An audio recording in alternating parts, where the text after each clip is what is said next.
Alors aujourd'hui, on a fait 3-4 heures de voiture pour faire seulement 70 km.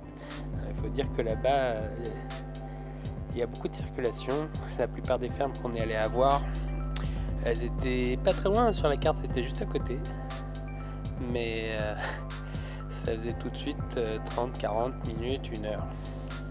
Donc là, on est sur les bords de la montagne Salak, dans l'arrière-pays de Pokor. Et c'est une ville, un village où ils élèvent les plantes d'aquarium qu'on retrouve chez nous. Et c'est assez magique de voir ces plantes qui poussent visiblement avec une grande facilité dans une eau assez fraîche.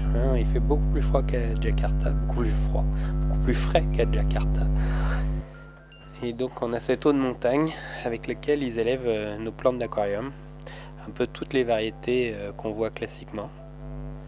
Et c'est vraiment sympa à voir.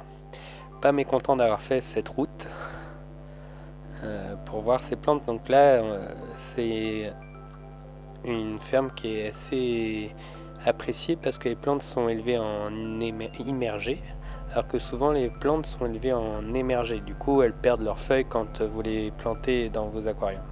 C'est normal, il faut que la plante s'adapte, alors que là, les plantes sont directement cultivées dans l'eau. On voit qu'il y a beaucoup de variétés différentes.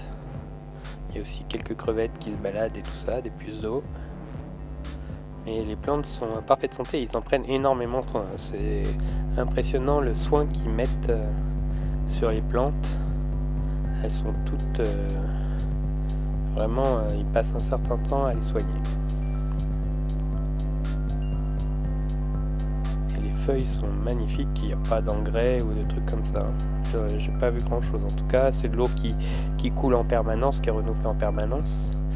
Donc elles sont juste mises à l'abri du soleil pour pas cramer, pour pas surchauffer. Donc il y a une espèce de toile au-dessus qu'on voit dans le reflet de l'eau.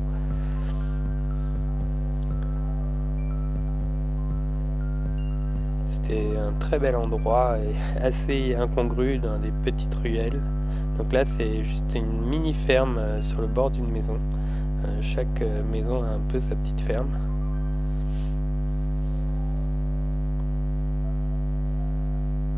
Donc c'est protégé un petit peu des voleurs quand même, parce que c'est une richesse pour eux. Et donc là, ils passent du temps à préparer et à lester les plantes avec des cailloux qu'ils mettent dans une sorte de poche de tissu. Et donc ils fixent les plantes sur ces poches de cailloux et ils vont ils préparent la poche et ils vont coudre entre guillemets, ils vont entourer les feuilles une à une pour les lester. Alors certaines plantes sont en pot avec des sols nutritifs. C'est pas n'importe quoi, ils font vraiment pas n'importe quoi. Il y a des sols nutritifs assez pointus qui sont fabriqués et qu'ils achètent à d'autres professionnels du secteur. Donc chacun se répartit un peu les rôles. Et toutes ces plantes-là vont être vendues soit à Jakarta, soit ailleurs. C'est des petites fermes et au final de toute la ville, ça doit représenter quand même pas mal de plantes. Il y a aussi des poissons, bien sûr. J'ai vu des poissons rouges et aussi ils sont fans toujours de prédateurs.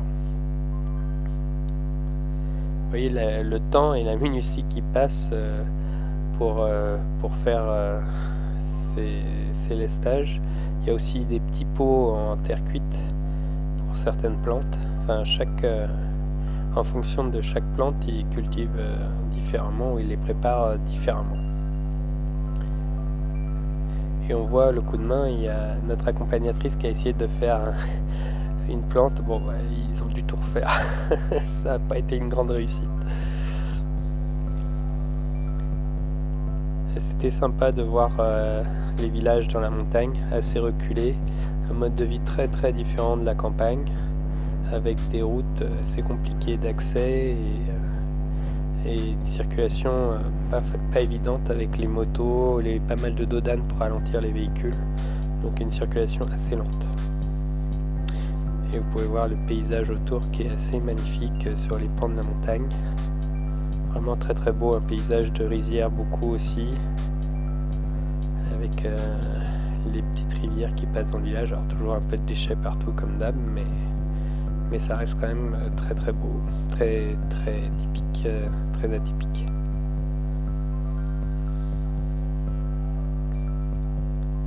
Alors la nuit tombe très vite là-bas, on peut vite se faire piéger. À 6h, 6h30 il fait vite nuit. Donc là on est rentré de nuit pour faire le même chemin, heureusement avec moins de circulation. Et vous voyez ces beaux champs. Alors il n'y a pas que des rizières bien sûr. Mais c'était vraiment très très joli. Et puis des fois, un peu partout dans les villages, on voit des magasins d'aquarium. Et c'est ça qui est incroyable, c'est que l'aquariophilie est quand même très répandue dans le pays. C'est-à-dire que même dans un petit village de montagne où il n'y a pas grand monde, pas beaucoup de maisons, et ben vous avez un petit magasin d'aquariophilie, c'est assez extraordinaire. Là, avec un petit bac d'aquascape.